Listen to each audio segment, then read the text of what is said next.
Well, what we have here right now, this is the watermelon rind.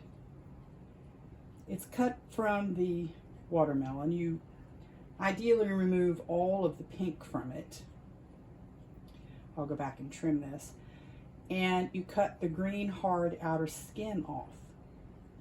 Then you soak this heavy rind overnight in a solution of 1/4 cup canning salt and 4 cups water, unless your 4 cups water don't cover your watermelon rind. Then we're going to strain it off and rinse it, and we're going to put it in this pot here in just a few minutes, and we're going to simmer it with just plain water until it's fairly soft, about 10 minutes once it reaches simmer. Meanwhile, in another pot, we're going to take 2 cups of sugar, 1 cup of vinegar, white vinegar, a tablespoon and a half of crunched up cinnamon stick. Now put that in a food processor and punched it a few times just to break it up. So a tablespoon and a half of that. Then 1½ teaspoons of whole cloves, half of a lemon sliced thin, and you can use maraschino cherries, about 5 maraschino cherries cut in half, so you'll have 10 halves. And we're going to put those in another pan. We're going to bring them to a simmer. Then we'll drain the watermelon and add it to the sugar mixture. Alrighty, so I rinsed the watermelon rind, drained and rinsed the watermelon rind, and simmered it in clean water for about 10 minutes. Then I simmered the sugar, the vinegar, 1 cup of water, the cinnamon, and the cloves for about 10 minutes. And since then I have now combined them into a larger pot, as you can see. Now this needs to simmer also for about 10 or 20 minutes until the watermelon rind is fairly translucent. And what you see here, this piece is not quite done. These pieces are about the color that we want. So I'm going to leave this to simmer a few more minutes. In the meantime,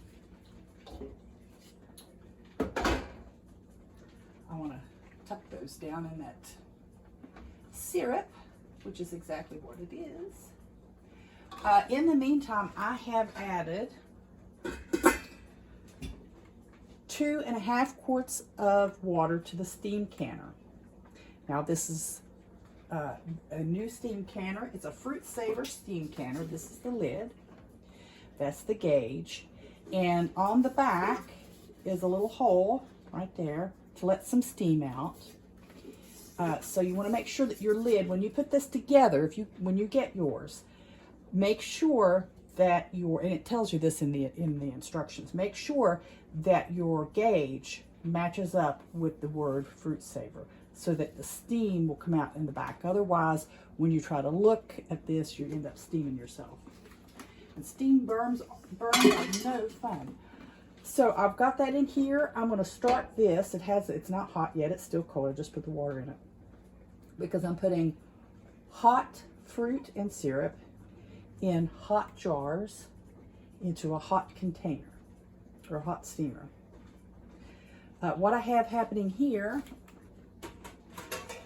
is I am boiling my jars to sterilize them. When you water bath can or steam can, you must sterilize your jars. When you pressure cook, you don't have to, because that pressure and that heat gets up high enough that it will kill any bacteria, anything that's virus or anything that's in it. The steam does not. So you need to sterilize your jars in boiling water. Your jars need to be hot when you put hot liquids in them, and we're going to have the steamer on low just so that it's not ice cold and starting from cold. So I'm going to do that, and then I'll be back when we start loading our jars.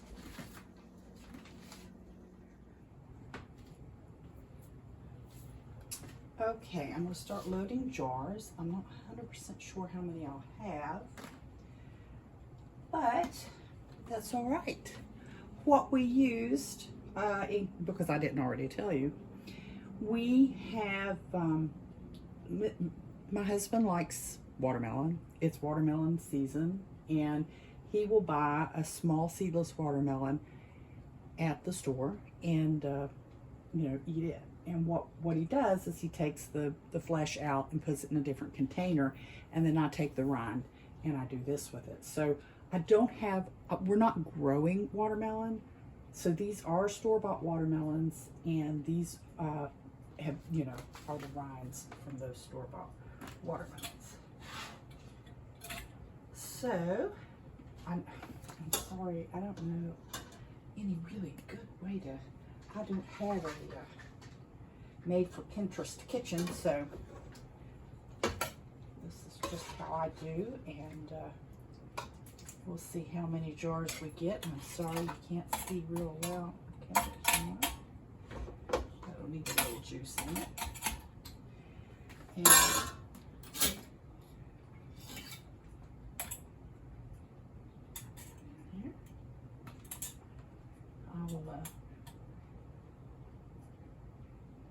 I'll fill these up and then come back and top them off with some more juice to make sure that I have enough to go around. Well, that just rolled into the floor, and it'll have to stay there until I get ready for it.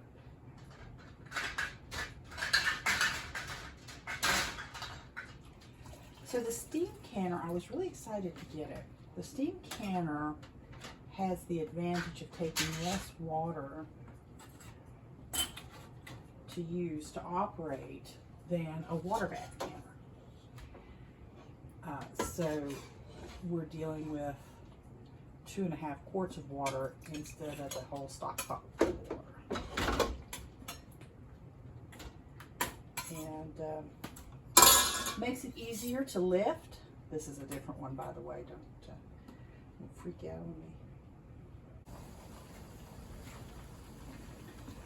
Okay, now I have debubbled these, and I am getting my lids on. Normally, if I wasn't videoing, I wouldn't do this here on the stove, but I don't have a lot of space. So, in order to show you everything, I have it over here by the stove. The water in the steamer is bubbling, and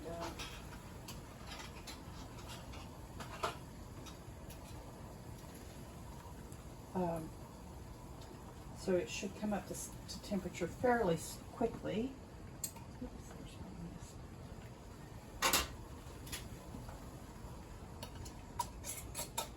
Just like any other canning, you want your rings on finger tight. Give them a quick spin. Oops, that one's real good. Give them a quick spin, a little resistance, and a snug, but not too much of a snug because you don't want them to buckle. I see people asking why their lids buckled, and it's usually because they have put the rings on too tight. So, just a quick little spin. Get some resistance, a little half snug there, and that's it.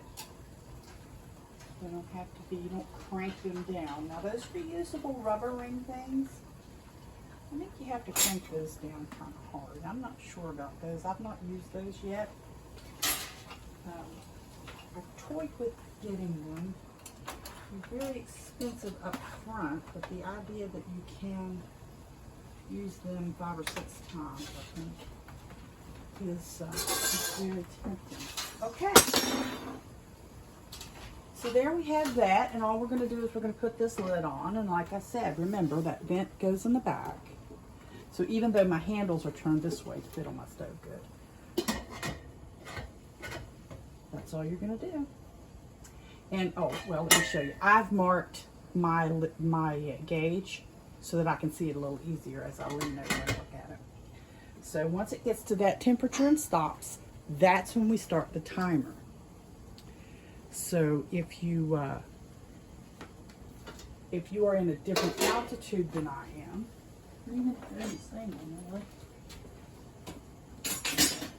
once your gauge gets over to the green for your altitude and stops, that's when you start your timer. So it'll be a few more minutes before I start the timer.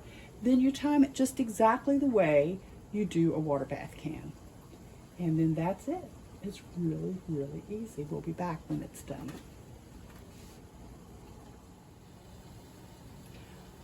I don't know if you can tell or not. You can see a little bit of steam escaping around the edges. That's fine. And you might be able to see it up in here.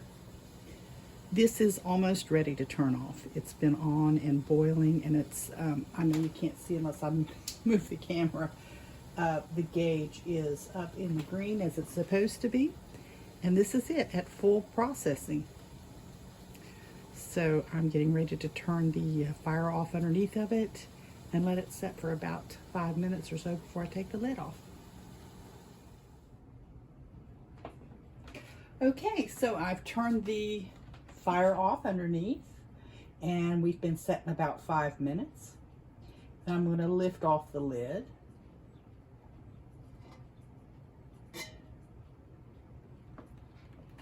And there we go. I'll move that to the place to sit for 24 hours like you do any other processed foods, home canned foods, and it'll be wonderful. It's so easy. And there's less than 2 quarts of water to empty from that steam canner. It's really sweet, really sweet. Well, there you go. So have fun. If you have a recipe you'd like me to try, just let me know. Put your request down in the comments, or go to robinholstein.com and reach out to me there using the contact sheet. I'd love to try a recipe for you and see how it turns out. Thanks a lot. We'll see you soon. Bye-bye.